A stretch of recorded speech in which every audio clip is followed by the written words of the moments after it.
We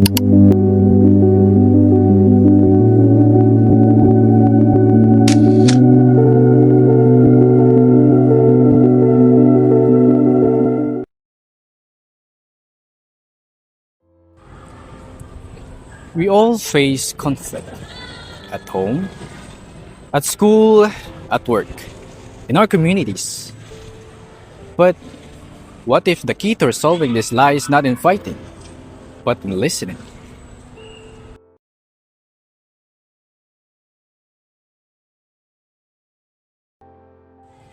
Conflict is a natural and inevitable aspect of human interaction. It refers to a situation where two or more individuals, groups, or entities have incompatible goals, values, interests, beliefs, leading to tension, disagreements, or opposition. In your own words po, what is conflict? Conflict for me is a disagreement between two or more people.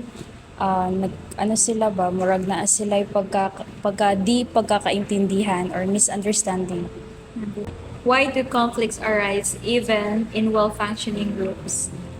Um, na kasi uban na iba-iba ang uban og perspective, na po sila iba-iba na paniniwala, na sila iba-iba nga tumong na gusto nila i-arise nya naapoy uban nga kanang giuna ang iyang kasuko before nila istorya i-settle lang usa ka problem. Last question po. Are all conflicts bad or can they be healthy? um some di ko gumakaingon na pud kasi tag sa conflict kanang pareha mong duha kuan ba kanang pareha mong duha suko, pareha mong duha high mo nang mo tag sa kuan na malid to ano physical na mga kuan ana nya kanang masuko sila nya may mga physical ako ana nya mga sulti na mga dili na maayo. Siguro dapat may conflict man ila na lang ikuan istoryahan sa in a healthy way, like in a mature way, ilang storyahan na kanang dapat open sila sa usa't-usa kung mag-ano sila, kung na sila gusto i-resolve na problem. A study published in the International Journal of Conflict Management concluded that poor communication is a primary factor behind 85% of workplace issues.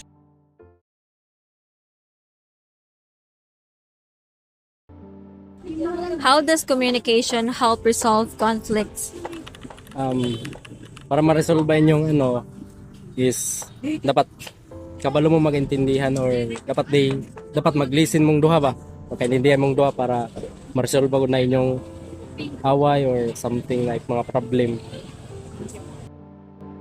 Understanding and acknowledging the other person's feelings and viewpoint can help de-escalate a situation.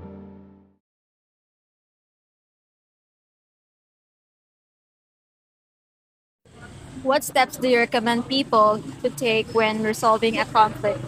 So based on my experiences in communicating, first of all, we should be calm in communicating talaga sa mga aton kaka-istorya to avoid conflict. And also, we need to understand also tapos communicate well sa imugin and imugin kaka-istorya sa imugin ka mga tao.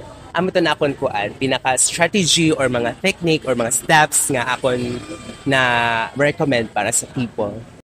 How do you teach your team or community to listen better during disagreements? So, first of all, for me, during disagreements, we should focus to the issue, not to the person. Kay, if mag-focus rata sa issue, mag-focus rata sa person, unsa man natong buhaton para ma-solve ang issue na inyong disagreehan sa usa ka team. So, dapat mag-communicate og ayo and kanang hatag og mga opinions para sa ang uban makabalo sila og asa sila masayo para dili sila away-away. So maora to. Thank you. What has worked well for you when resolving disputes? Depende sa sitwasyon, pero usually nakakatulong ang open communication at pag-intindi sa perspective ng bawat isa. Kapag nag-uusap ng honest at walang halong tampo, mas napapadali ang pag-resolve ng disputes. Using skills like active listening, clear speaking, and understanding others' perspectives is crucial for managing conflict.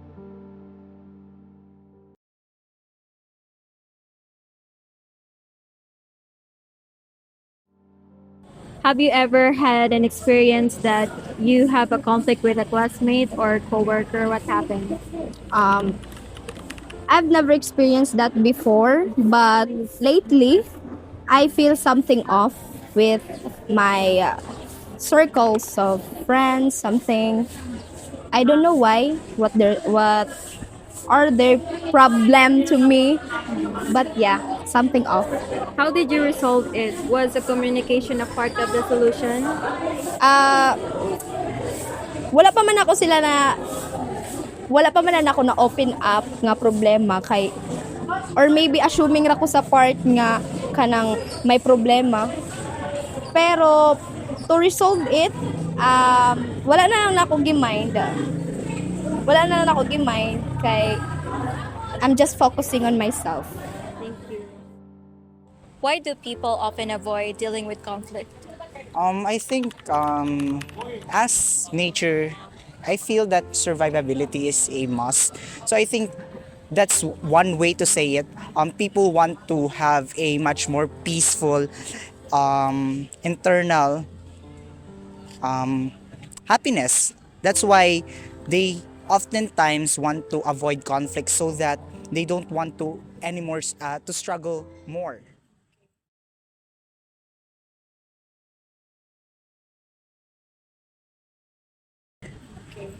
And what's the biggest myth or misconception about conflict resolution? I think the biggest myth or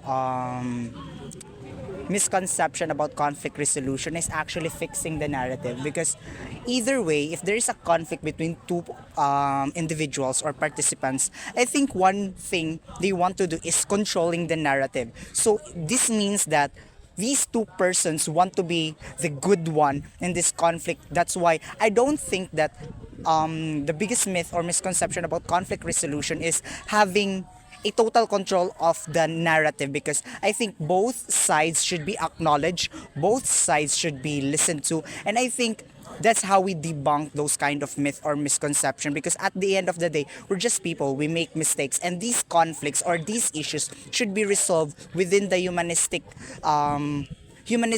scope of person. That's it. One helpful communication tip is to use I statements instead of you statements. This can help express feelings and thoughts without placing blame or becoming accusatory. For example, I feel frustrated when, instead of you always. This can help to diffuse tension and promote a more constructive conversation.